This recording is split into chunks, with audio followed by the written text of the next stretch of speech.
شاہست حسین بادشاہست حسین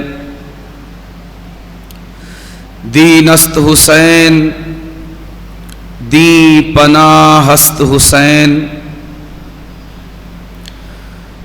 سرداد نداد دست در دست یزید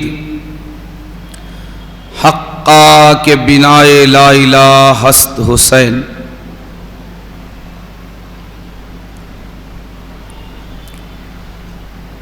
اللہ رب العزت کا بڑا کرم، اس کا شکر اور اس کا احسان کہ آج بارگاہ امام کی 90ویں حاضری کا شرف ہم تمام کو حاضر ہے کہ آج کربلائے معلی کی سرزمین پر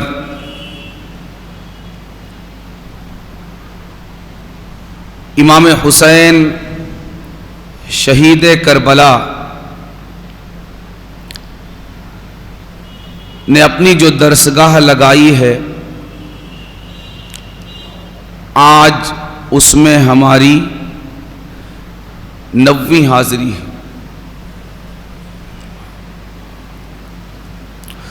خوشی اس بات کا کی ہے کہ امام نے ہمیں اپنی بارگاہ میں حاضری کا شرف عطا فرمایا اور رب نے ہمیں اس کی توفیق عطا فرمائی.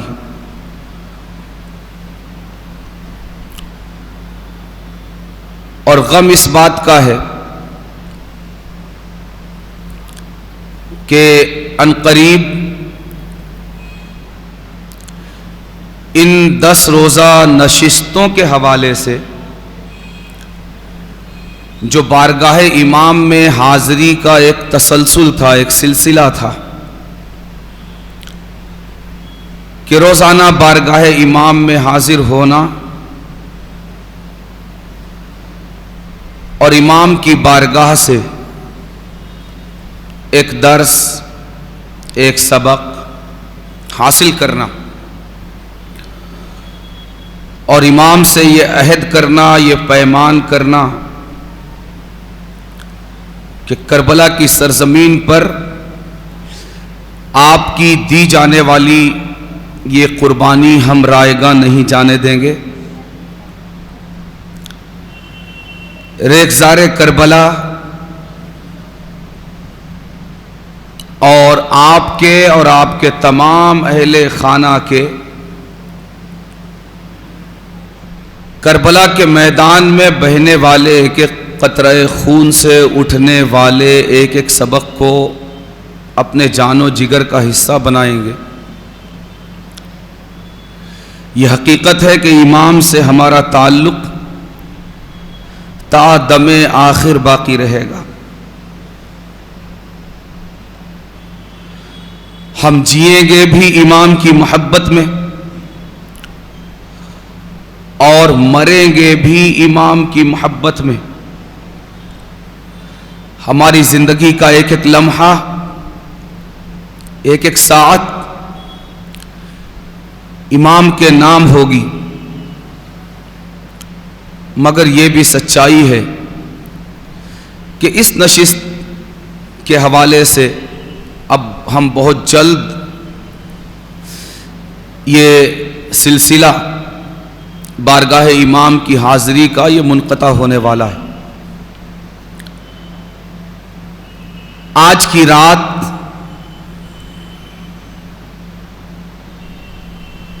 تاریخ انسانیت کی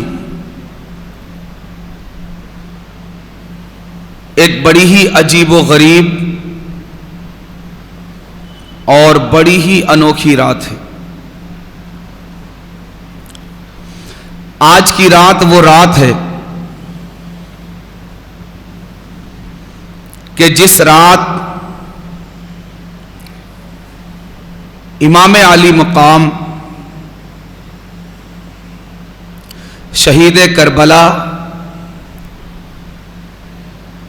اس دنیا میں آپ کی آخری رات ہے.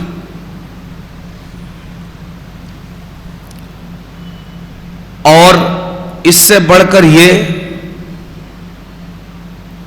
آپ تو دنیا کو دیکھتے رہیں گے مگر دنیا کی یہ بڑی محرومی کی رات ہے کہ آج کے بعد دنیا اپنی ظاہری آنکھوں سے تصویر مصطفیٰ اور عکس مصطفیٰ کو نہیں دیکھ پائے گی.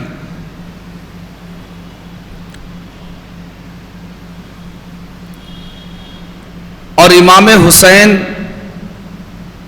جو دنیا سے تشریف لے جانے والے ہیں، اگر کسی کے گھر میں کوئی دنیا سے جاتا ہے تو ظاہر ہے کہ بالعموم اسباب اور قرائن کی بنیاد پر یہ پتہ نہیں ہوتا کہ وہ کل دنیا سے جانے والا ہے. لیکن اس کے باوجود نارمل حالات میں بھی اگر کوئی دنیا سے جاتا ہے تو اس کے اہل تعلق کے دل کی کیفیت یہ بڑی اندوہناک، دردناک اور غمناک ہوتی. یہاں طرفہ تماشا میدان کربلا میں یہ ہے کہ امام کو بھی پتا ہے، امام کے سارے ساتھیوں کو بھی پتا ہے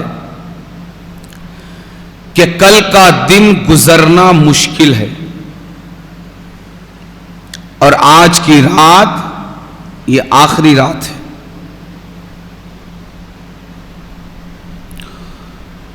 اور جب جانا ہے تو پھر جانے والا اپنی تیاریوں میں لگ جاتا ہے.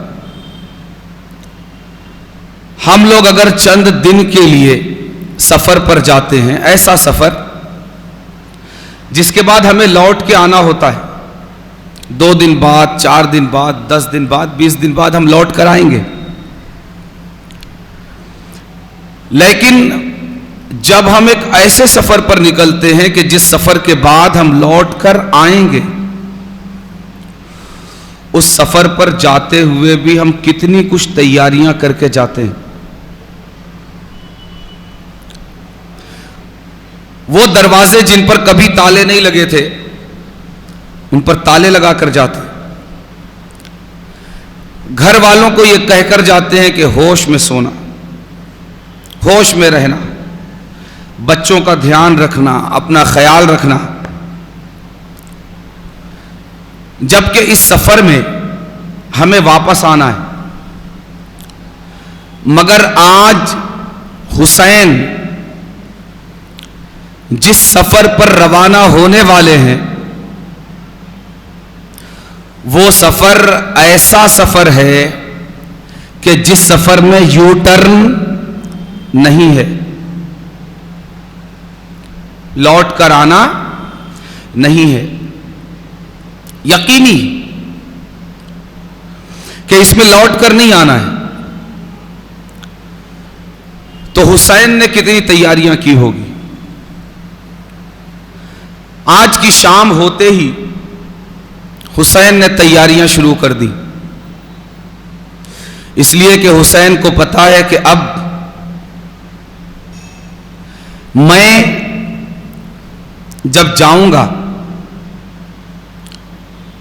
میرے سفر کا جب آغاز ہوگا تو اس وقت میرے پیچھے میرے گھر کی پردہ نشین عورتوں کے لیے، بچیوں کے لیے سوائے عابد بیمار کے سرکار سیدنا امام زین العابدین امام سجاد کے کوئی اور بظاہر ان کی دیکھ بھال کرنے والا نہیں ہوگا.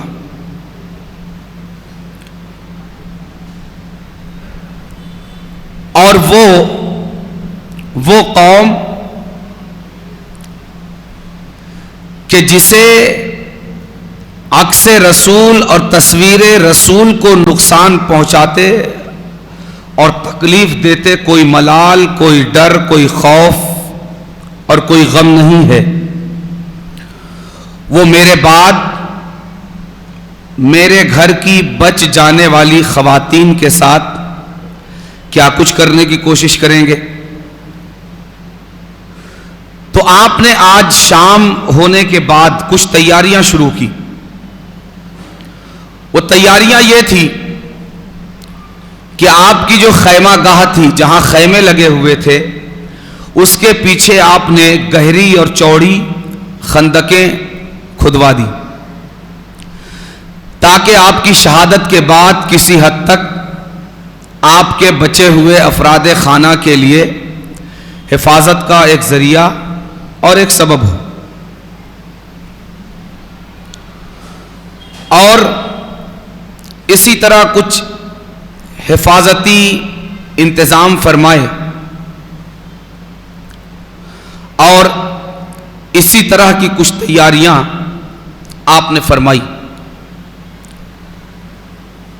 اور اگر ہم غور کریں تو صرف آپ تیاری نہیں کر رہے ہیں، جس طرح حسین اور حسینی تیاری کر رہے ہیں، اسی طرح یزید اور یزیدی بھی تیاری کر رہے ہیں.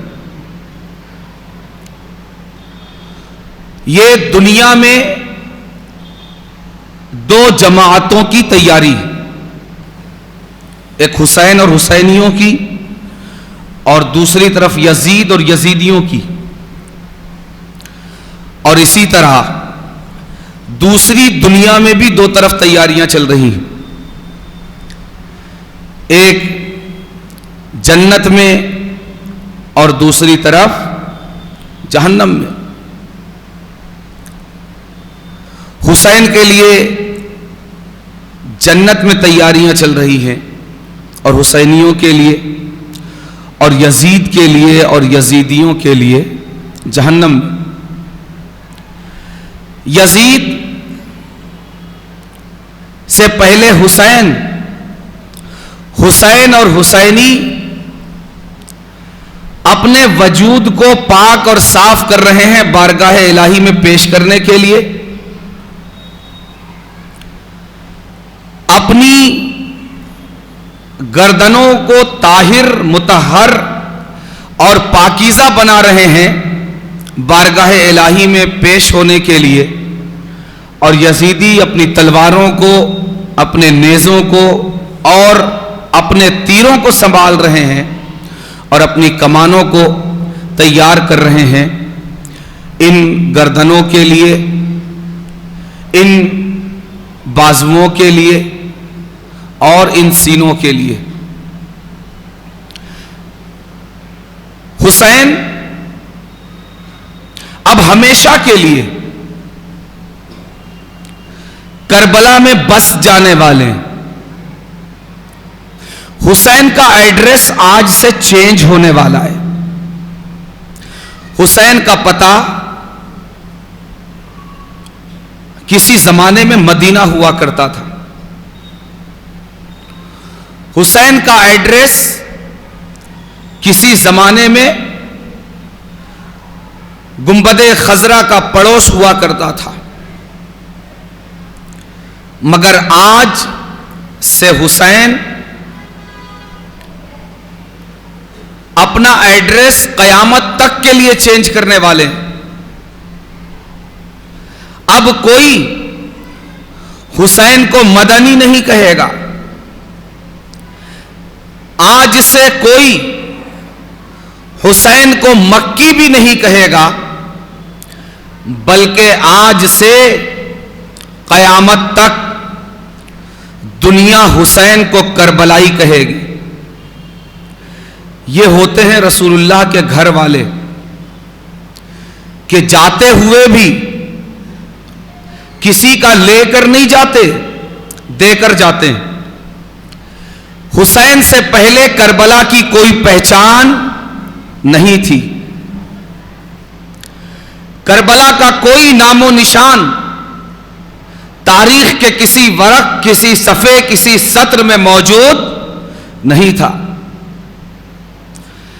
بلکہ آج اگر میں آپ سے پوچھوں کہ کربلا کا اصلی نام کیا ہے تو آپ کو تو پتا ہی نہیں، میں نے آج ہی پڑھا ہے مگر اس کے باوجود میرے ذہن میں نہیں۔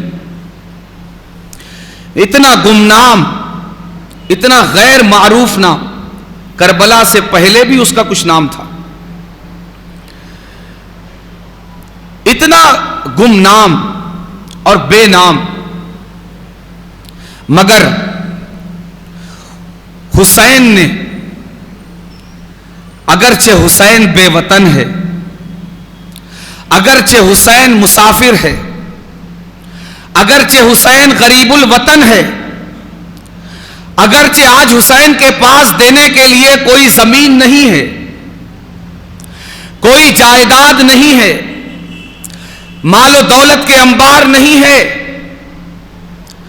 آج تو حسین کے پاس دینے کے لیے، اپنے بچوں کو دینے کے لیے بظاہر پانی کا ایک قطرہ بھی نہیں ہے، مگر اس کے باوجود حسین نے کربلا کی اس سرزمین کو، جس نے حسین کا ٹھکانہ بننے کے لیے اپنے آپ کو چند دن کے لیے پیش کیا کہ حسین یہ انسان ہے جو آپ کو پانی دینے کے لیے تیار نہیں، یہ انسان ہے جو آپ کو کھانا دینے کے لیے تیار نہیں، یہ آپ کے نبی کا یا آپ کے نانا کا کلمہ پڑھنے والی امت ہے جو آپ کو جینے کا حق دینے کے لیے تیار نہیں، مگر میں بے زبان زمین ہو کر بھی ان بے شرم انسانوں کی طرح بے شرم نہیں ہوئی، ابھی میرا ضمیر مردہ نہیں ہوا، ابھی میرے اندر ضمیر کی زندگی باقی ہے۔ حسین، میں آپ کے لیے اپنا دامن آپ کے قدموں کے نیچے بچھاتی ہوں اور آپ کے خیموں کے لیے اور آپ کے قدموں کے لیے اپنا یہ حصہ آپ کی بارگاہ میں نذر کرتی ہوں۔ جب کربلا کی گمنام سرزمین نے، بے نام سرزمین نے، غیر معروف سرزمین نے، جس کو حسین سے پہلے کوئی جانتا نہیں تھا، کوئی پہچانتا نہیں تھا، تاریخ جس کا نام نہیں جانتی تھی، کوئی وہاں بسنا نہیں چاہتا تھا، کوئی اس سرزمین کو اپنا ٹھکانہ نہیں بنانا چاہتا تھا، مگر حسین نے جاتے جاتے اس سرزمین پر یہ احسان فرمایا کہ کربلا، تو نے اگر نانا کے اس نواسے کے لیے اپنی باہوں کو کھول دیا ہے تو حسین تجھے محروم نہیں کرے گا، اس لیے کہ ہم اس خاندان اور اس خانوادے کے در یتیم ہیں، اس خاندان سے ہمارا تعلق ہے، اس گھر سے ہمارا رشتہ ہے، اس بارگاہ کے ہم چشم و چراغ ہیں جو یہ نہیں دیکھا کرتے کہ دینے کے بعد ہمارے پاس کچھ بچے گا یا نہیں، ہم صرف یہ دیکھتے ہیں کہ ہم سامنے والے کو کچھ دے سکتے ہیں یا نہیں۔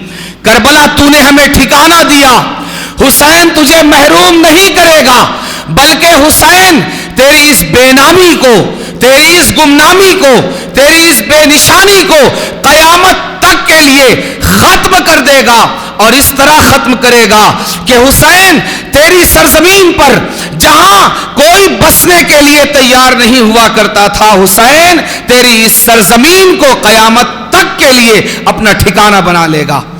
کل تک زمانہ جس حسین کو حسین مدنی کے نام سے جانا کرتا تھا، حسین مکی کے نام سے جانا کرتا تھا، اب قیامت تک حسین کو زمانہ تیرے نام سے یعنی حسین کربلائی کے نام سے جانا کرے گا۔ حسین نے جاتے جاتے بظاہر بڑی بے سر و سامانی کے عالم میں بھی سرزمین کربلا کو مایوس نہیں کیا۔ اور عجیب بات ہے، جو خود غریب الوطن تھا، جو خود مسافر تھا، جو خود بے وطن تھا، اس نے اس سرزمین کو ایسا آباد کیا کہ آج جا کر اگر کوئی دیکھے تو جنگل میں منگل کا نظارہ نظر آتا ہے۔ آج جس سرزمین پر کوئی بسنے کے لیے تیار نہیں تھا، آج اس سے زیادہ بسا ہوا کوئی علاقہ عراق کا نظر نہیں آتا ہے۔ ایک بے وطن نے کربلا کی سرزمین کو ایسا وطن بنایا کہ آج پوری دنیا کھینچ کھینچ کر کربلائے معلی کی طرف رواں دواں ہے۔ حسین مایوس نہیں فرماتے، اور وہ کیسے مایوس کر سکتے ہیں؟ اس لیے کہ ان کی بے سر و سامانی یہ صرف ظاہری بے سر و سامانی، حقیقی بے سر و سامانی نہیں ہے۔ کیوں؟ اس لیے کہ یہ مشکل کشا کی اولاد ہیں، یہ مشکل کشا کی اولاد ہیں، اور جس طرح ان کے پدر بزرگوار مشکل کشا ہیں، اسی طرح یہ بھی مشکل کشا ہیں۔ زمانے کو اگر آپ دیکھیں تو اگر کسی کو یہ پتا ہو کہ مجھ پر بڑی مصیبت آنے والی ہے، بڑی افتاد آنے والی ہے، اور میں اس افتاد اور اس مصیبت کا مقابلہ نہیں کر سکوں گا، تو وہ کیا کرتا ہے؟ ہمارے اوپر اگر کوئی پریشانی ہو ہم کیا کرتے ہیں؟ ہم مزید لوگوں کو اپنے ساتھ جوڑنے کی کوشش کرتے ہیں، یا جو ہمارے ساتھ موجود ہیں انہیں لوٹانے کی کوشش کرتے ہیں؟ کیا کرتے ہیں؟ بولیے، کیا کرتے ہیں؟ اگر آپ کو پتا ہے کہ ہزاروں لوگ مجھ پر حملہ کرنے والے ہیں اور میں تنہا ہوں یا میرے ساتھ چند لوگ ہیں، آپ کیا کریں گے؟ کیا آپ سب کو جمع کریں گے اور بولیں گے جو تم لوگ ہو بھائی تم لوگ بھی چلے جاؤ، یا آپ یہ کریں گے کہ جتنی زیادہ تعداد میں لوگوں کو میں جمع کر سکتا ہوں جمع کر لوں گا تاکہ میں بھرپور مقابلہ کر سکوں؟ کیا کریں گے آپ؟ بولیے نا، لوگوں کو جمع کریں گے یا لوٹائیں گے؟ جمع کریں گے۔ مگر حسین مصیبت میں گھرے ہوئے انسان کو ایک نیا سبق دے رہے ہیں۔ حسین نے یہ پکارا نہیں لگایا کہ دنیا بھر سے میرے چاہنے والوں اور میرے ماننے والوں جمع ہو جاؤ، کل مجھ پر افتاد پڑنے والی، یہ آج میری زندگی کی آخری رات ہے، مجھے لوگوں کی ضرورت ہے، مجھے سروں کی بھی ضرورت ہے، مجھے بازوؤں کی بھی ضرورت ہے، مجھے لشکروں کی بھی ضرورت ہے، مجھے فوجوں کی بھی ضرورت ہے، مجھے اسلحہ اور بارود کی بھی ضرورت ہے، مجھے اوزار اور ہتھیار کی بھی ضرورت ہے۔ آپ جس تاریخ کو چاہیں اٹھا کر دیکھ لیں، آپ کو تاریخ کی کوئی کتاب اور تاریخ کی کسی کتاب کا کوئی ورق، کوئی صفحہ اور کسی صفحے کی کوئی سطر آپ کو حسین کی یہ پکار بتانے میں کامیاب نہیں ہوگی کہ حسین نے کسی انسان سے مدد طلب کی کہ آؤ کل مجھ پر بہت بڑی مصیبت آنے والی ہے، کل میں بہت افتاد میں پڑنے والا ہوں، اور میں یہاں تنہا نہیں، میری بہن یہاں موجود ہے، میری بیوی یہاں موجود ہے، میری بچیاں یہاں موجود ہے، میرا پورا گھر پورا بار موجود ہے، آؤ مجھے بچانے کے لیے، آؤ میری حمایت کے لیے، آؤ میری مدد کے لیے، آؤ میری اعانت کے لیے، آؤ اس مظلومیت میں میرا ساتھ دینے کے لیے، آؤ اس تنہائی میں میری طاقت بڑھانے کے لیے، آؤ اس کس مکس کشٹ مکش کے عالم میں میری تنہائی اور میری کم ہمتی کو دور کرنے کے لیے خدا کی قسم دنیا میں ایسی کوئی کتاب لکھی ہی نہیں گئی جو حسین کا یہ پکارا اور یہ آواز آپ کو سنائے.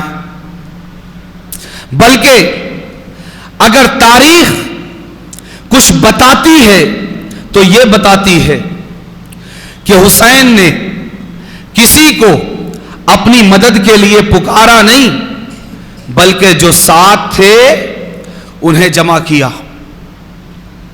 انہیں جمع کیا اور انہیں جمع کرنے کے بعد یہ نہیں کہا.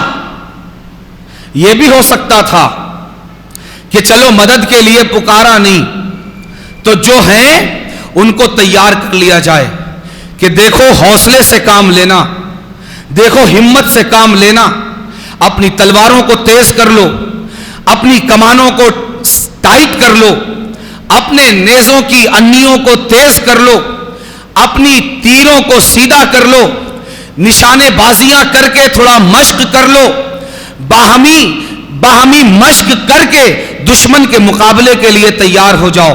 نہیں, اگر کوئی کمانڈر, اگر کسی لشکر کا سپہ سالار اگر کل صبح کو جنگ ہونے والی ہے, آج رات اس کا سب سے اہم کام, سب سے اہم تیاری, سب سے اہم ذمہ داری اس کے لیے جو ہوتی ہے وہ یہ ہوتی ہے کہ اپنے لشکریوں کو وہ جتنی تعداد جمع کر سکتا ہو جمع کرے اور اس کے بعد کل کے لیے انہیں ایک گائیڈ لائن دے, کل کے لیے انہیں ایک لائحہ عمل دے, کل کے لیے انہیں تیار کرے, ان کے اندر عزم ڈالے, ان کے اندر حوصلہ پھونکے, ان کے بازوؤں کو ہمت دینے کی کوشش کرے, ان کے حوصلوں کو بلند کرے, ان کی ہمتوں کو بلند کرے.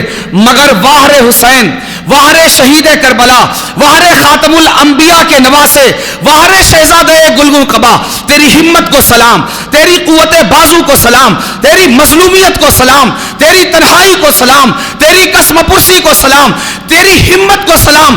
قیامت تک آنے والی ہر فوج, ہر مظلوم, ہر کم ہمت, ہر بے سہارا تجھ سے سبق سیکھتا رہے گا.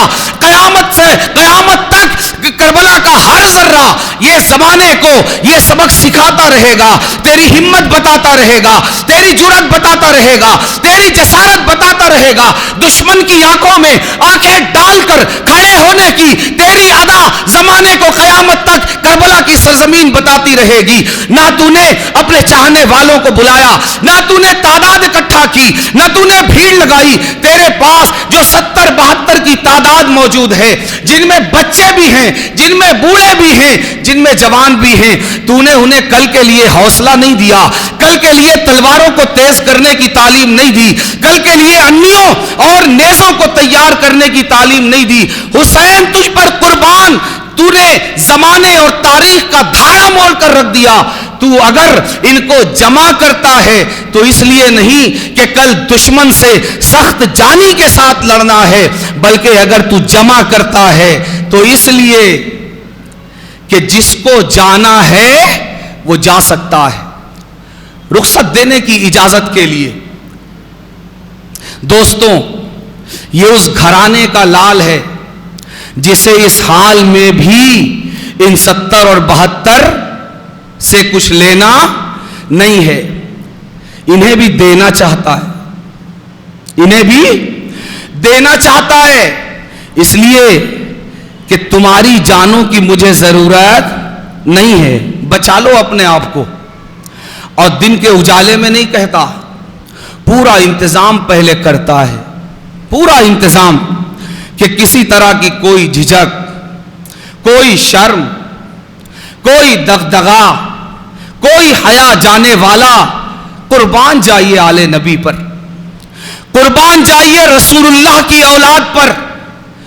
دوستوں, یہ بھیجنا بھی چاہتا ہے نا, تو جانے والوں کے لیے اسے یہ بھی گوارا نہیں کہ نانا کا کوئی امتی میری مجلس سے اٹھ کر جائے اور شرمندہ ہو کر جائے, شرمندہ ہو کر جائے.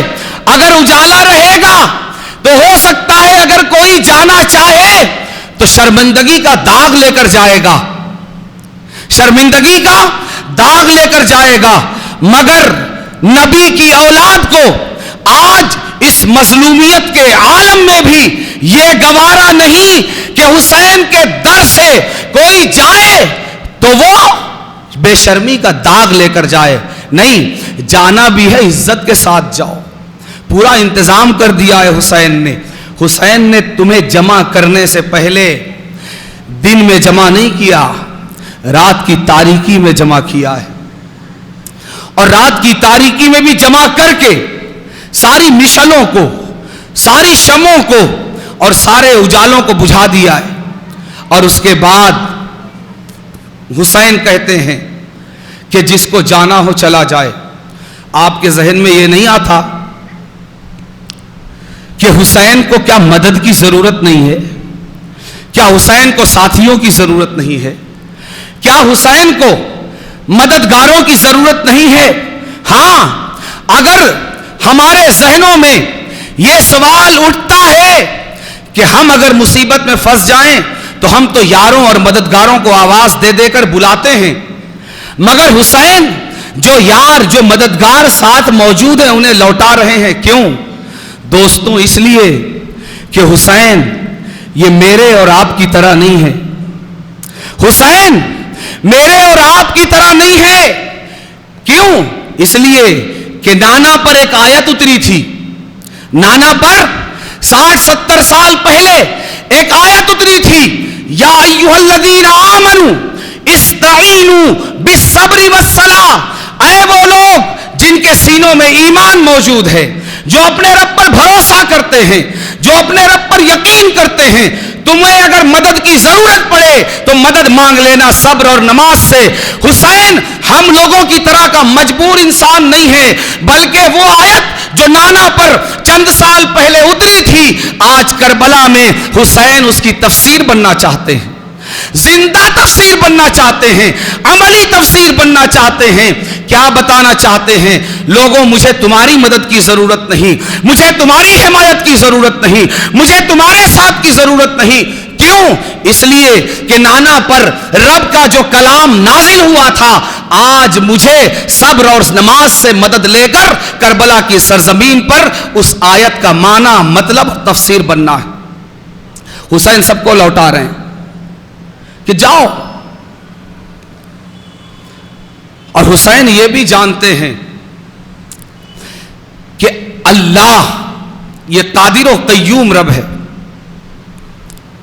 اگر اس نے صبر اور نماز سے مدد مانگنے کے لیے کہا ہے تو صبر اور نماز یہ مدد کرنے کے لیے کافی. کیوں؟ اس لیے کہ ہم یہ جانتے ہیں کہ اگر ہم پر کوئی افتاد آئے تو ہماری مدد کتنے لوگوں کے ذریعے ہو سکتی. اگر ہماری ٹو ویلر گر جائے اگر، تو ہم 10 لوگوں کو اٹھانے کے لیے نہیں بلاتے. کتنے لوگوں کو بلاتے؟ 1-2 لوگوں کو، اندازہ ہے ہمیں. لیکن اگر ہماری 4 ویلر اگر کسی جگہ رک گئی، بند ہو گئی، تو پھر بھی کیا ہم 1-2 لوگوں کو بلاتے ہیں؟ نہیں، پھر زیادہ لوگوں کو بلاتے ہیں. تو مدد کتنے لوگوں سے ہوگی یہ ہمیں پتا ہے. تو کیا ہمارے رب کو نہیں پتا؟ ہمارا رب خوب جانتا ہے کہ صبر اور نماز یہ مدد کے لیے کافی ہیں، خواہ چھوٹی سے چھوٹی مصیبت ہو یا بڑی سے بڑی مصیبت.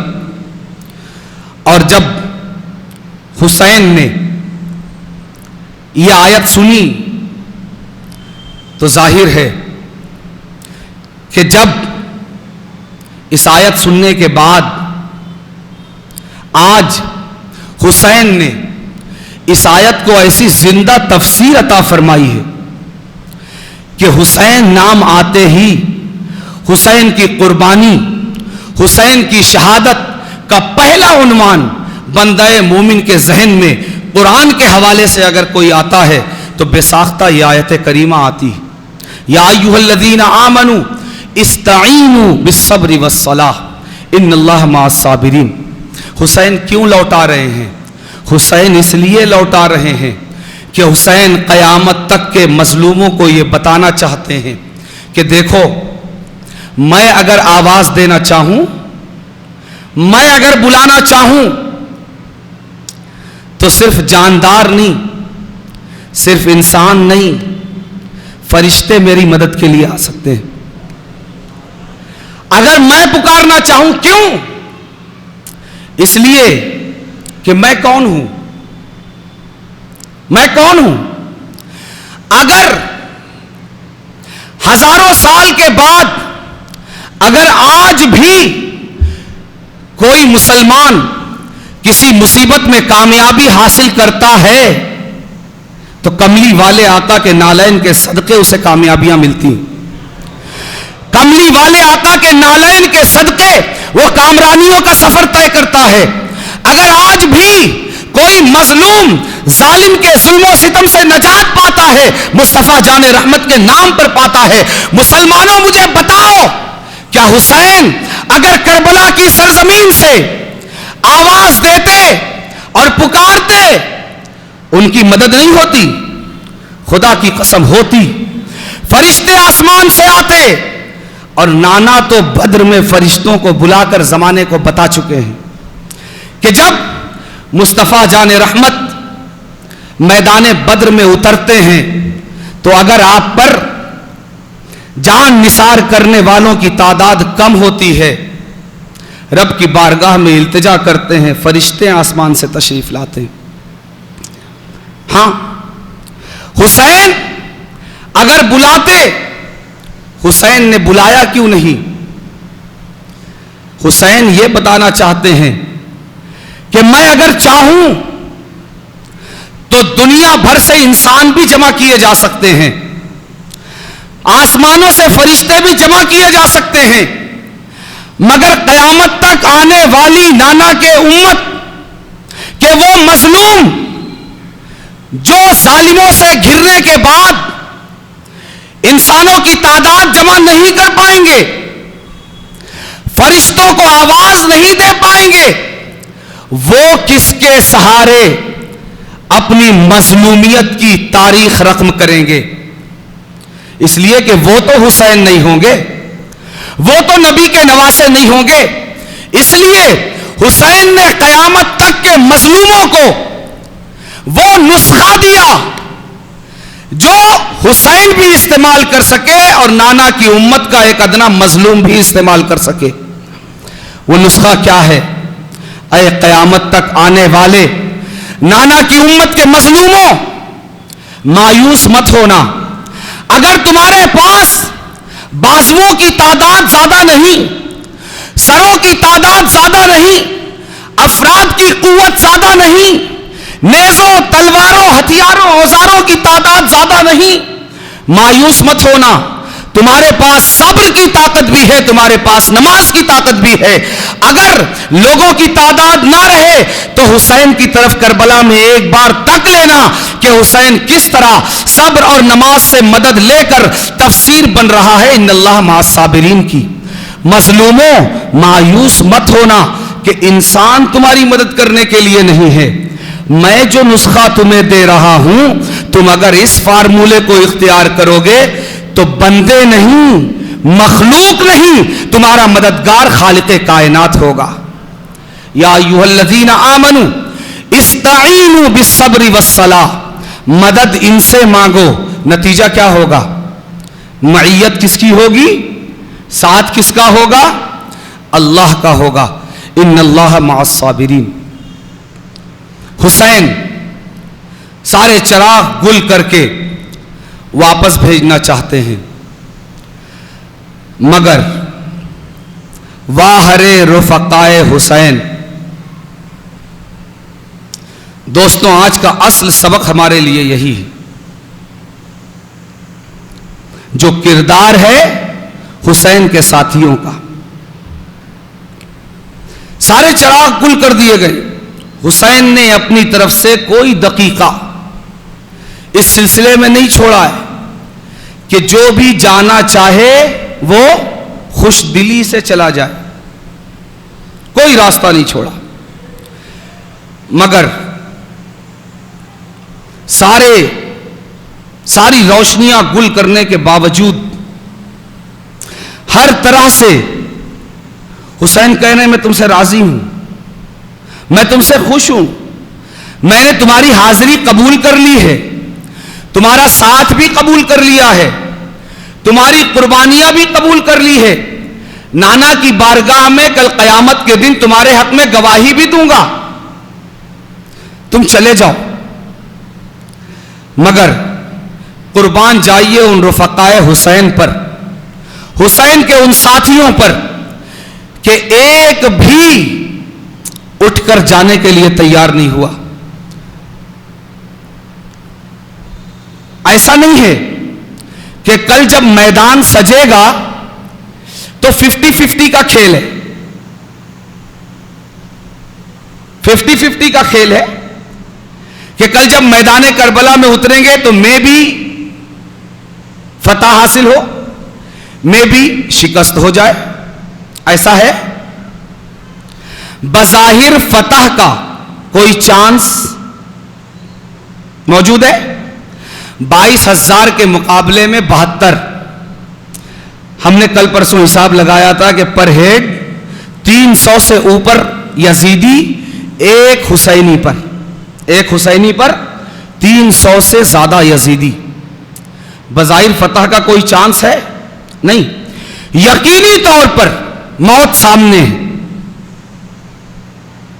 یعنی جس طرح حسین پوری سچائی سے اپنے ان جانثاروں کو لوٹانا چاہتے ہیں، اسی طرح پوری سچائی اور اخلاص کے ساتھ حسین کے یہ ساتھی حسین پر اپنی جان قربان کرنا چاہتے ہیں۔ کوئی مکاری نہیں، کوئی عیاری نہیں، کوئی دکھاوا نہیں، کل کوئی 50-50 کا کھیل نہیں، کل کوئی 60-40 کا کھیل نہیں، 110% پکی بات ہے کہ حسین کے ساتھ رہنا مطلب ہمیشہ کے لیے اپنی قبر اسی کربلا کی سرزمین پر بنانا ہے۔ حسین کے ساتھ رہنا یعنی لوٹ کر وطن نہیں جانا ہے، حسین کے ساتھ رہنا یعنی ہمیشہ کے لیے کربلا کو وطن بنا لینا ہے، حسین کے ساتھ رہنا یعنی کل سے گھر پر چھوٹی ہوئی بیوی کی خیریت کا پتہ نہیں کرنا ہے، ننھے بچوں کی خیریت کا معلوم نہیں کرنا ہے، اپنے آپ کو حسین کا ساتھ دینا ہے، یعنی اپنی موت کو خود اپنے آپ سے گلے لگانا ہے اور قبول کرنا ہے۔ مگر قربان جائیے، حسین جتنے سچے، حسین کے ساتھی بھی اتنے ہی سچے۔ کوئی نہیں گیا، کوئی بھی نہیں۔ تاریخ کی ایک سطر اور تاریخ کی کوئی کتاب یہ بتانے کی جرات نہیں کر سکتی کہ ذرا بھی حسین کے کسی ساتھی کے پیروں میں لرزش آئی، نہیں۔ الٹا کیا ہوا؟ کسی نے کہا، حضرت مسلم بن اوسجہ یہ کہتے ہیں کہ حسین یہ تو ایک بار کی زندگی اور ایک بار کی موت ہے نا، ایک بار کی زندگی اور ایک بار کی موت ہے نا۔ حسین ہمارے جذبے تو یہ ہیں کہ ہمیں ایک بار نہیں، حسین تم ایک بار ہمارا مرنا دیکھ کر ہم پر اتنا رحم کھاتے ہو کہ ہمیں لوٹنے کے لیے کہتے ہو۔ حسین ہم سلام کرتے ہیں امت کے ساتھ آپ کی مہربانی، آپ کی شفقت، آپ کی رافت اور آپ کی رحمت کے اس تعلق کو، مگر حسین ہم بھی آج میدان کربلا میں یہ عہد کر کے بیٹھے ہیں کہ ایک جان نہیں، اگر ہزاروں جان ملے تو اس ہزاروں جان میں سے ایک جان کو بھی کربلا سے واپس لے جانے کے لیے تیار نہیں۔ اگر 1000 بار آپ کے قدموں پر قربان کیا جائے اور پھر 1000 بار قربان کر کر کے پھر زندہ کیا جائے، حسین کے نام پر ایک بار مارا جائے پھر زندہ کیا جائے، مارا جائے پھر زندہ کیا جائے، مارا جائے پھر زندہ کیا جائے، اگر 1000 بار بھی ہم آپ کے نام پر مریں اور زندہ ہوں تو یہ 1000 جانیں بھی ہم آپ کے قدموں میں نثار کرنے کے لیے تیار ہیں، مگر واپس لوٹنے کے لیے تیار نہیں۔ اور یہ کوئی خطابانہ گفتگو نہیں ہے، خطیبانہ گفتگو، خطابانہ گفتگو، تاریخ میں ان جانثاروں کے منہ سے نکلے ہوئے یہ الفاظ موجود ہیں۔ کوئی کہتا ہے کہ حسین آپ ہمیں بھیجنا چاہتے ہیں، خدا کی قسم حسین آج تو ہمارے ہاتھ میں تلواریں ہیں نا، اگر یہ تلواریں ٹوٹ جائیں گی تو ہم نیزوں سے لڑیں گے، آپ کا دفاع کریں گے۔ اگر نیزوں کی انیاں ٹوٹ جائے گی اس کے ڈنڈوں سے یزیدیوں پر حملہ کریں گے، اگر ڈنڈے بھی ٹوٹ جائیں گے پتھروں سے آپ کے مخالفین پر حملہ کریں گے، مگر آپ کو چھوڑ کر نہیں جائیں گے۔ ہر ایک اپنے جذبات کا اظہار بارگاہ امام میں کر رہا، ہر ایک حسین کو یہ بتا رہا ہے کہ حسین آپ کی صحبت سے اتنا کچا سبق ہم نے حاصل نہیں کیا ہے، آپ کی صحبت نے ہمیں بھی بڑا مضبوط کر دیا ہے۔ اگر آپ ہمیں بھیجنے میں سچے ہیں تو ہم بھی آپ کے قدموں میں اپنی جان قربان کر دینے میں سچے ہیں۔ کیوں؟ اس لیے کہ ہم بھی جس طرح آپ قیامت تک آنے والے ہر مظلوم کے لیے نشان راہ اور نشان منزل بننا چاہتے ہیں، ہم بھی قیامت تک آنے والی نانا کی امت کے لیے درس بننا چاہتے ہیں کہ لوگوں، آل رسول کا حق تم پر کتنا بڑا ہے، نبی کے اہل بیت کا حق تم پر کتنا بڑا ہے، نبی کے اہل بیت کے تعلق سے تمہاری ذمہ داریاں کیا ہیں، تمہارا نبی کی اہل بیت کے تعلق سے کیا جذبات تمہارے دلوں میں ہونا چاہیے، کیا احساس تمہارے اندر ہونا چاہیے۔ ہم بھی رہتی دنیا تک کے مسلمانوں اور عشاق اہل بیت کے لیے سبق اور درس بننا چاہتے ہیں۔ کیوں؟ اس لیے کہ حسین، جس طرح تم استعینوا بالصبر والصلاۃ کی زندہ تصویر میدان کربلا میں بننا چاہتے ہو، ہم بھی قل لا اسألکم علیہ اجرا الا المودۃ فی القربى کی تفسیر ہم بھی بننا چاہتے ہیں۔ حسین، اگر تم کسی آیت کی تفسیر بننا چاہتے ہو تو ہم بھی کسی آیت کی تفسیر بننا چاہتے ہیں۔ حسین، اگر تم قیامت تک کے مظلوموں کے لیے استعینوا بالصبر والصلاۃ کی زندہ تصویر بننا چاہتے ہو تو ہم بھی قل لا اسألکم علیہ اجرا الا المودۃ فی القربى کی زندہ تصویر بننا چاہتے ہیں کہ اللہ نے فرمایا ہے کہ اے حبیب مکرم، آپ فرما دیجئے لا اسألکم علیہ اجرا، مجھے دین کی خدمات کے تعلق سے، تم تک دین پہنچانے کے تعلق سے کوئی اجرت اور کوئی بدلہ نہیں چاہیے۔ میں تو وہ تھا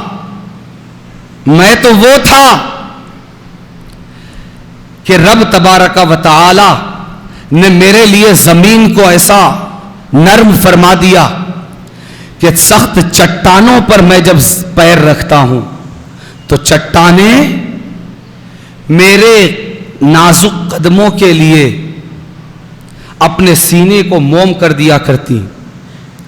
دیکھا ہے نقش پائے رسول پتھروں پر، یعنی پتھروں کو یہ گوارا نہیں کہ نبی کے تلووں کو، مصطفیٰ جان رحمت کے تلووں کو پتھر کی سختی محسوس ہو۔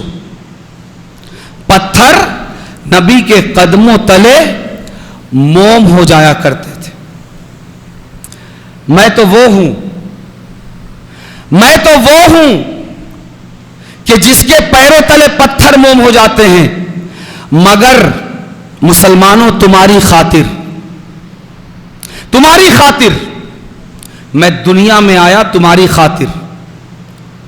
نبی کس کے لیے آئے؟ نبی ہماری خاطر آئے۔ میں تمہارے لیے اس دنیا میں آیا، اور دنیا میں آنے کے بعد پھولوں کی سیج پر نہیں، کانٹوں پر چل کر میں نے تم تک دین پہنچایا ہے۔ بدر دیکھا ہے، احد دیکھا ہے، حنین دیکھا ہے، اور میں نے اپنے رخساروں پر زخم کھائے ہیں، اپنے سر کو پھٹتا ہوا دیکھا ہے، اپنے دندان کو، اپنے دانتوں کو ٹوٹتا ہوا دیکھا ہے۔ میں نے طائف کی سرزمین پر تم تک رب کی وحدانیت کا پیغام پہنچانے کے لیے پتھر کھائے ہیں، سخت باتیں اپنے کانوں سے سنی ہیں۔ میں نے تمہاری خاطر پتھروں کی چوٹ کے نتیجے میں اپنے بدن کو اتنا لہو لہان کیا ہے کہ میرے پائے اقدس سے، میرے نالین جب طائف کے سفر سے واپسی پر، جب پتھروں کی بارش کے بعد میں ایک باغ میں رکا اور میں نے چاہا کہ میں آرام سے بیٹھنے کے لیے اپنے نالین اپنے قدموں سے نکالوں، تو میری ہی امت کے نوجوانوں اور بچوں کے ہاتھوں سے برسائے ہوئے پتھروں کی چوٹ سے میرے بدن سے اتنا لہو نکلا، اتنا خون نکلا، اور وہ میرے نالین میں اس طرح جمع ہوا کہ میرے نالین میرے تلووں سے چپک گئے، اور وہ دودھ خون کی وجہ سے میرے پیروں سے نکل نہ سکے۔ میں نے یہ ساری مشقتیں برداشت کی، یہ ساری مشکلات، یہ ساری تکالیف میں نے برداشت کی، مگر مجھے اس پر تم سے کوئی اجرت نہیں چاہیے۔ کیوں؟ اس لیے کہ میں تمہارا نوکر اور ملازم بن کے نہیں آیا، یہ میں نے خدمت کی، تجارت نہیں۔ مجھے اس پر کچھ نہیں چاہیے۔ میں نے سب کیا، بدر میں نکلا، احد میں نکلا، خیبر و خندق میں نکلا، حنین میں نکلا، میں نے کیا کچھ نہیں دیکھا، کیا کچھ نہیں جھیلا، مگر اس پر مجھے تم سے کوئی اجرت، کوئی بدلہ نہیں چاہیے۔ تم دو گے بھی تو کیا دو گے؟ کیا دو گے؟ میں نے تم کو جو دیا ہے کائنات میں دینے کے لیے اس سے بڑی کوئی چیز نہیں، اور تم اس کے مقابلے میں جو دو گے، اگر تم سب مل کر بھی مجھے دو گے تو تمہارا پورا دیا ہوا مل کر بھی، پورا دیا ہوا مل کر بھی اس کے مقابلے میں، اس کے ایک ذرے کا مقابلہ نہیں کر سکتا۔ کیوں؟ تم جو دو گے تمہاری دنیا ہوگی، اور رب سے زیادہ اس دنیا کی حقیقت کو کون جانتا ہے؟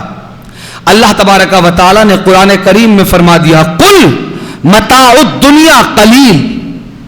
اے حبیب مکرم، آپ فرما دیجئے کہ دنیا کا ساز و سامان تھوڑا ہے۔ آپ اگر ساری دنیا بھی رب کے سامنے رکھ کر پوچھیں گے، قارون کا خزانہ بھی اگر پروردگار کے سامنے رکھ کر پوچھیں گے، اگر شداد کی جنت بھی رب کے سامنے رکھ کر پوچھیں گے، اگر فرعون کے بیش بہا خزانوں کو بھی رب کے سامنے رکھ کر پوچھیں گے، تو رب یہی فرمائے گا، قل متاع الدنیا قلیل۔ قارون کا خزانہ بھی تھوڑا، فرعون کا مال و دولت بھی تھوڑا، زمین کے سارے خزانے، ساری دنیا یہ تھوڑی ہے۔ تو میری امت، اگر تم مجھے تبلیغ اور دعوت کی اس خدمت پر سب مل کر بھی اگر ساری دنیا بھی دے دو، تو میں نے تم کو جو دیا اس کے مقابلے میں اس کی کوئی حیثیت نہیں ہے۔ تم مجھے کیا دو گے؟ اس لیے مجھے کوئی اجر نہیں چاہیے۔ لا اسألکم علیہ اجرا، مجھے کوئی اجرت نہیں چاہیے، کوئی تنخواہ نہیں چاہیے۔ اسی لیے قیامت تک کے لیے دین کے میدان میں کام کرنے والوں کے لیے اسوا ہمارے لیے کس کی ذات ہے؟ لقد کان لکم فی رسول اللہ اسوۃ حسنہ، کہ نبی کی ذات میں تمہارے لیے اسوہ حسنہ ہے۔ اسی لیے میں بار بار عرض کرتا ہوں کہ دین کے میدان میں کام کرنے والوں کے لیے، خطاب کرنے والوں کے لیے، امامت کرنے والوں کے لیے، اذان دینے والوں کے لیے، مدرسے میں پڑھانے والوں کے لیے، قرآن پڑھانے والوں کے لیے، قرآن کی تعلیم دینے والوں کے لیے، قرآن خوانی کرنے والوں کے لیے، ٹیوشن پڑھانے والوں کے لیے، تقریریں اور خطابات کرنے والوں کے لیے آئیڈیل پرسن اس کائنات میں نبی کی ذات ہے۔ اور نبی کا یہ فرمان ہے، لا اسألکم علیہ اجرا، میں دین کی اس خدمت پر تم سے کوئی اجرت نہیں چاہتا۔ اس لیے آج ضرورت اس چیز کی ہے کہ دین کے میدان میں ہمارے کام کرنے والے یہ بے لوثی اپنے اندر پیدا کریں، یہ بے غرضی اپنے اندر پیدا کریں۔ نبی کا یہ فرمان سب سے پہلے آپ کے لیے ہے، آپ اس کو سینے سے لگائیے، آپ اس کو اپنے دل میں جگہ دیجئے، آپ اس کو اپنے دماغ کی تختی پر لکھیے کہ ہمیں خدمت دین پر کوئی اجرت نہیں چاہیے، اور کھلے دل سے اس کو تسلیم کیجئے کہ اگر آپ اجرت لیتے ہیں تو پھر آپ اس لائن میں نہیں ہے جو لائن نبی کی خدمت سے چل رہی ہے، آپ اس لائن میں نہیں ہیں، یہ پھر لائن چینج ہو گئی۔ اس کو بڑی سچائی کے ساتھ ہماری عوام کو بھی سمجھنے کی ضرورت ہے اور خواص کو بھی، کہ نبی کی لائن وہ ہے جہاں لا اسألکم علیہ اجرا ہے، کوئی اجرت نہیں، کوئی معاوضہ نہیں، کوئی تنخواہ نہیں، یہ نبی کا راستہ ہے۔ اگر اس کے علاوہ کچھ ہے وہ نبی کا راستہ نہیں، اس کو کچھ اور نام دیا جا سکتا ہے مگر خدمت کا نام اسے نہیں دیا جا سکتا۔ لا اسألکم علیہ اجرا، مجھے کوئی اجرت نہیں چاہیے۔ آگے فرماتے ہیں الا المودۃ فی القربى، ہاں اجرت نہیں چاہیے اور اجرت کے طور پر بھی کچھ نہیں چاہیے، اجرت کے طور پر بھی کچھ نہیں چاہیے۔ آج ہم جیسے لوگ جن کا ظاہر اہل علم کی طرح ہوتا ہے، وہ آج اپنے ظاہر کی بنیاد پر عوام سے کتنی آسائشیں تلاش کرتے ہیں نا۔ مثال کے طور پر میں اگر کپڑے کی دکان پر چلا جاؤں تو وہ کہتا ہے حضرت آپ آئے ہیں 20 روپے میٹر ہے مگر آپ کو 10 روپے میٹر دوں گا، اور اگر اس نے نہیں کہا تو میں خود کہہ لوں گا۔ آپ میں سے دکان والے بیٹھے ہیں، آپ کے پاس بھی لوگ آتے ہوں گے اور آپ ان کے لیے کم کرتے ہوں گے، آپ ہیں اس لیے اتنے میں نہیں۔ دین کے میدان میں خدمت کرنے والا سب سے بڑا خوددار ہوتا ہے، اس سے بڑا کوئی خوددار ہو ہی نہیں سکتا۔ کیوں؟ اس لیے کہ یہ جو جنس لے کر نکلا ہے، جو مال اس کے پاس ہے، اس سے زیادہ قیمتی مال کسی کے پاس ہے ہی نہیں۔ اس کے پاس جو مال ہے وہ دین ہے، وہ اس طرح بیچنے کے لیے نہیں ہے کہ میں آیا ہوں اس لیے 10 روپے کم کر دو، میں آیا ہوں اس لیے 20 روپے کم کر دو، میں آیا ہوں اسی لیے۔ صوفیاء اکرام رضوان اللہ تعالی علیہ مجمعین کی زندگی میں ہمیں یہ ملتا ہے کہ جب کسی نے ان کے حلیے کو دیکھ کر کم کیا، فرمایا مجھے تیرے یہاں سے چاہیے ہی نہیں، مجھے لینا ہی نہیں ہے، تو نے میری دینداری کی یہی قیمت لگائی، 10 روپے کم کر دیتا ہوں۔ ہمیں یہ قیمت نہیں چاہیے، ہم دین کے میدان میں اس لیے اترے ہیں کہ تم سے کچھ نہیں چاہیے، رب سے چاہیے۔ اگر تم دنیا دار ہو، اگر تم دنیا کے لیے کر کے کما سکتے ہو، تم کو کیا لگتا ہے رب کے لیے کرنے والوں کو رب بھوکا مارے گا؟ جی، تم دنیا کے لیے کرنے والے اگر اپنا پیٹ پال سکتے ہو تو کیا دین کے لیے کرنے والا اس کا پیٹ نہیں پلے گا؟ غریب نواز کا پیٹ نہیں پلا، محبوب الہی کا پیٹ نہیں پلا، قطب الدین بختیار کاکی کا پیٹ نہیں پلا، بابا فرید گنجے شکر کا گھر نہیں چلا۔ یہ سب اکیلے نہیں، ان کی بھی اولادیں ہیں، اولادیں ہیں تو ان کی بھی بیویاں ہیں، پورا نظام ہے۔ رب پر بھروسہ کر کے تو دیکھو، نبی کے راستے پر نبی کا وارث اپنے آپ کو کہنے والوں، صرف تمہاری بد اخلاقی پر کوئی انگلی نہ اٹھائے، فوراً یہ حدیث پڑھ دیتے ہو کہ ہم تو نبی کے وارث ہیں، العلماء ورثۃ الانبیاء، وراثت یہ ہے نبی کی، لا اسألکم علیہ اجرا۔ یہ وراثت پہلے اپنے اندر پیدا کرو، یہ سچائی، یہ بے لوثی، یہ بے غرضی کہ ہم نبی کے وارث ہیں کا کیا مطلب؟ کوئی ہماری بد اخلاقی نہ بتائے، کوئی ہم جو معاشرے میں فساد مچا رہے ہیں کوئی اس سے پردہ نہ اٹھائے، ہم جو مسلمانوں کو لڑا رہے ہیں کوئی اس کی نشاندہی نہ کرے۔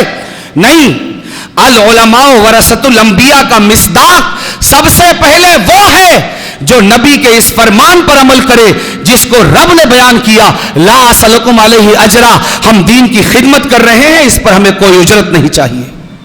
پیدا کرو یہ ہمت، پیدا کرو یہ جرأت، پیدا کرو یہ جسارت، اس کے بعد کہنا کہ ہم نبی کے وارث ہیں۔ نبی کا وارث دکاندار نہیں ہوتا، نبی کا وارث دین کا بزنس کرنے والا نہیں ہوتا، نبی کا وارث دین کی دکان کرنے والا نہیں ہوتا، نبی کا وارث اپنی دکان میں دین کی باتوں، دین کے مسائل، دین کے فتووں کو رکھ کر بیچنے والا نہیں ہوتا۔ ہاں، تم نے فتووں کو بیچا ہے، تمہارے پاس فتووں کی بنیاد آقا کا دین نہیں، تمہارا مسلح ہے، تمہاری تنخواہ ہے، تمہارا نذرانہ ہے، تم نے فتویٰ دیا۔ نبی کا وارث وہ ہے جو کہے مر جانا مگر شریعت سے مت ہٹنا۔ نبی کا وارث وہی ہے۔ تم نے فتویٰ دیا مائک پر نماز نہیں ہوگی، ٹھیک ہے، کوئی بات نہیں ہوگی۔ تم نے اس پر ہزار فساد مچائے، تم نے آگ لگا دی اہل سنت میں، تم نے نمازوں میں فساد پیدا کر دیا، تم نے مسجدوں کا بٹوارا کر دیا، مگر اس فتوے کے نیچے تم نے یہ بھی لکھ دیا کہ ہاں اگر تمہارا مصلی چھوٹنے کی بات آ جائے، فتویٰ بتا رہا ہوں، فتویٰ مفتی صاحب کا کس لیول کا فتویٰ ہے؟ یہ سب سے اونچے لیول کا فتویٰ ہے۔ یہ فتویٰ یہ ہے، کسی سے جا کر پوچھ لینا۔ اور میں جب یہ بات کروں تو یہ مت سمجھنا کہ مجھے کسی سے ذاتی خلیش ہے، نہیں، مجھے دنیا چاہیے ہی نہیں جس میں تمہارا مقابلہ ہے، تو مجھے خلیش کس چیز کی؟ مجھے اپنے دین کا درد ہے، مجھے اپنی قوم کا درد ہے، اور میرا دل دکھتا ہے جب میں تم کو اپنے پیٹ کے لیے دین کے نام پر دکانداری کرتا ہوا دیکھتا ہوں۔ اس لیے کہتا ہوں مجھے تمہاری دکانداری سے کوئی مطلب نہیں، اس لیے کہ میں تمہارے مارکیٹ میں آ کر نئی دکان کھولنے والا نہیں ہوں۔ میں اگر دکان کھولوں گا بھی اپنے لیے نہیں، اپنی قوم کے لیے اور دین کے لیے۔ مدرسہ وہ مدرسہ کھلے گا کہ جس میں میرے لیے تنخواہ نہیں ہوگی، میں وہ مدرسہ نہیں کھولوں گا کہ جہاں میں بے روزگار ہوا تو دکان کے طور پر ایک مدرسہ کھول لوں، خود ہی چندہ لاؤں، خود ہی اپنی تنخواہ جتنی چاہوں لے لوں، خود ہی چندہ کر کے مسجد بناؤں، امام بن جاؤں، جتنی تنخواہ چاہوں قوم کے چندے سے خود ہی کاٹ لوں۔ مجھے اس قوم کا درد ہے۔ تم جو کھیل اس قوم کے ساتھ کھیل رہے ہو، اپنی تقدس مآب صورتوں کے ساتھ، اپنے بڑے بڑے اماموں کے ساتھ، اپنے رنگ برنگے جبوں کے ساتھ، خدا کے لیے اس امت پر ترس کھاؤ۔ حسین کی شہادت کے ساتھ ایسا مذاق مت کرو۔ العلماء ورثۃ الانبیاء کا تمغہ چاہیے نا، دکانداری کرنے کے لیے کیوں لیتے ہو؟ آؤ نا، رسول اللہ تمہیں تمغہ دیں گے۔ بولو اس قوم سے کہ ہم اپنی جان اس دین پر قربان کریں گے مگر اجرت نہیں لیں گے۔ رسول اللہ کا وارث بننا ہے نا، رسول اللہ کا وارث اس طرح بنو گے، رسول اللہ کا وارث اس طرح نہیں بنو گے تنخواہوں کے لیے۔ یہ فتویٰ، جس فتوے کی میں بات کر رہا تھا، اس میں کوئی حرج نہیں ہے کہ اگر کسی کے نزدیک مائک پر نماز ہو، کسی کے نزدیک نہ ہو، اس میں کیا حرج ہے؟ گنجائش ہے۔ مگر یہ فتویٰ ہے یا تماشا کہ اگر نماز نہیں ہوتی لیکن اگر تمہارے مصلی پر بن جائے، کہ اگر تم نہ پڑھاؤ مائک پر نماز تو مقتدی تمہیں مصلی سے ہٹا دیں گے، تب مائک پہ نماز پڑھا لینا. یعنی بنیاد فتوے کی کیا بنی؟ ایک امام کا پیٹ. دین کی بنیاد کسی امام کے پیٹ پر نہیں رکھی جاتی. دین کی بنیاد اللہ کی رضا اور ناراضگی پر رکھی جاتی ہے. تم قوم کو یہ کب سکھاؤ گے؟ یہ خودداری، یہ جرأت، یہ جسارت، یہ للہیت، یہ اخلاص قوم میں کب پیدا کرو گے؟ کہ جو ہو عمل شریعت پر کرنا ہے. مجھ کو یہ بتائیے کہ جس مائک پر نماز نہیں ہوتی، اگر امام کا مصلی جائے تو اب نماز ہونے لگے گی؟ جی ہونے لگے گی. آپ کے اسی شہر میں ایسی مسجدیں موجود ہے جہاں یہ تماشا ہو رہا ہے. امام کہتا ہے نماز نہیں ہوتی، بھیا پھر مصلی چھوڑ دو. جس کی ہوتی ہے مائک پر وہ امام آ کر پڑھائے. نہیں، مگر میں مصلی نہیں چھوڑ سکتا، اس لیے مائک بھی نہیں چھوڑ سکتا. پیچھے والوں کی نماز کا کیا ہو رہا ہے اللہ جانے. بس میں وارث انبیاء ہوں، انما العلماء ورثۃ الانبیاء، خلاص. ایسے دین چلے گا؟ نہیں. یہ اس طرح دکانداری ہو سکتی ہے، اس طرح دین نہیں چل سکتا. ہمارے اسی شہر میں ایسے امام مل جائیں گے، ایسی مسجدیں مل جائے گی کہ جہاں اس امام کا عمل اس مسئلے پر ہے کہ مائک پر نماز نہیں ہوتی. فاسد ہے نماز، فاسد، مگر وہ پڑھا رہا ہے. مصلی چھوڑتا کیوں نہیں؟ اچھا آپ سے کیا کہیں گے، اگر مصلی چھوڑ دے تو مسجد وہابیوں کے ہاتھ میں چلی جائے گی. ارے بھیا تو ہی ایک پیدا امام ہوا ہے. تو اگر ایک چھوڑے گا نا، 1000 آ کے کھڑے ہو جائیں گے. مصلی ہم کو چاہیے، تو چھوڑ کر تو دیکھ. وہابیوں کے ہاتھ میں کیسے جائے گی؟ مگر جب دین پیٹ سے جوڑ دیا جاتا ہے تو پھر پوری دکانداریوں کا جو سسٹم ہوتا ہے وہ چلتا ہے. اس لیے الا المودۃ فی القربى، مصطفیٰ نے فرمایا لا اسألکم علیہ اجرا، مجھے اجر نہیں چاہیے.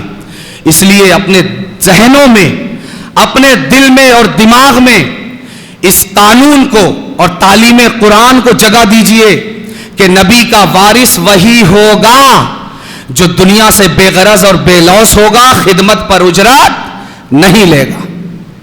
جو اجرت لے گا وہ خدمت نہیں، بزنس کرے گا، کھل کر کرے، کوئی پرابلم نہیں. ساری دنیا بزنس کر رہی ہے، آپ بھی کیجئے، مگر اللہ کے لیے بزنس کے نام پر کیجئے تاکہ لوگ آپ کو پہچانے، آپ کے فتوے کی حقیقت کو پہچانے کہ آپ کا فتویٰ کن جذبات کی بنیاد پر لکھا جاتا ہے. یہ اللہ اور رسول کے لیے لکھا جاتا ہے یا پیٹ، کاروبار اور بزنس کی بنیاد اور ان جذبات پر لکھا جاتا ہے. لوگ پہچانے، لوگوں کے ذہن سے تقدس کا یہ پردہ ہٹے. آپ کیجئے، ساری دنیا بزنس کر کے اپنا پیٹ پال رہی ہے، آپ بھی کیجئے، حلال ہے، مگر بزنس بول کر کیجئے، اس کو خدمت کا نام مت دیجئے.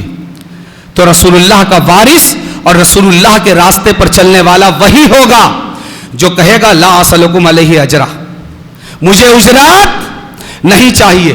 آج آپ کو تعجب ہوتا ہوگا شاید کہ اجرت کے بغیر سسٹم کیسے چلے گا. ہو رہا ہوگا، آپ کو بتایا جائے گا پیٹ لگا ہوا ہے. ہمارے بال بچے، ہاں کیا اللہ کو پتا نہیں تھا کہ جو دین کے میدان میں آئے گا اس کے بال بچے ہوں گے کہ نہیں؟ پتا تھا کہ نہیں؟ پھر بھی قرآن کی تعلیم پر اللہ اور رسول نے اجرت لینا حرام کیوں کیا؟ آپ جا کر دنیا کے جس دارالفتہ سے چاہے پوچھ لیجئے کہ قرآن کی تعلیم پر اجرت لینا حرام ہے. مگر وہاں راستہ کیا نکالا؟ راستہ یہ نکالا کہ بھائی قرآن کی تعلیم پہ ہم اجرت نہیں لیتے، جو ہمارا وقت لگتا ہے نا اس کی اجرت لیتے. ارے بھائی کیا اللہ کو پتا نہیں تھا کہ جو قرآن کی تعلیم دے گا تو جتنی دیر تعلیم دے گا تو ٹائم بھی لگے گا اس کے ساتھ؟ کہیں اللہ کو ایسے کان پکڑ کے آپ دکھا رہے ہو، قوم کو تو بے وقوف بنا رہے ہو. آپ کیا سمجھتے ہو اللہ کو بھی معاذ اللہ بناؤ گے؟ نہیں. سیدھی سی بات ہے کہ اللہ اپنے دین کی خدمت کرنے والے ایسے انسان چاہتا ہے جو بے لوث ہو، خلاص، جن کا ایک جملے میں اللہ پر بھروسہ ہو، خلاص، کہ کہ مولا تو نے حرام کیا ہے نا، ہمیں نہیں چاہیے، اب تو دیکھ ہمارا پیٹ کیسے چلاتا ہے. That's all.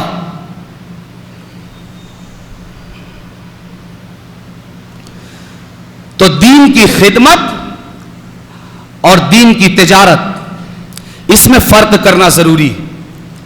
لا اسألکم علیہ اجرا الا المودۃ فی القربہ. آگے یہ چیز ہے نا جو ایک میں نے بتایا کہ میں آ گیا ہوں تو کم کر دو، میں آ گیا ہوں تو کم کر دو، 10 کی چیز 5 میں دے دو یا فری میں دے دو.